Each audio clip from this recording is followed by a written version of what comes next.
You can go ahead and turn your grinder off when the basket is full of grinds.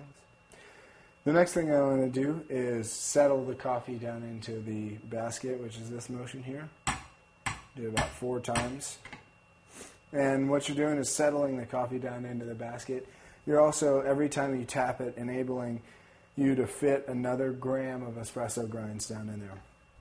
Now it's settled down in there a little bit, so I'm going to dose a little bit more coffee into that basket. So now we're all filled up. Next thing I'm going to do is level off the coffee in the top of the basket.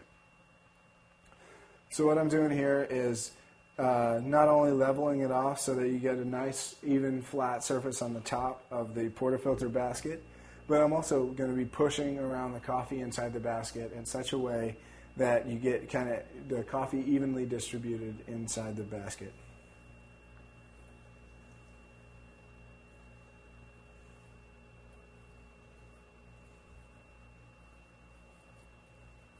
Clean up that portafilter here. Alrighty, and the reason that you do that is if you have less coffee in any one area of the portafilter basket than you do in another area, it's going to create a path of least resistance that the water is going to travel through during the extraction process.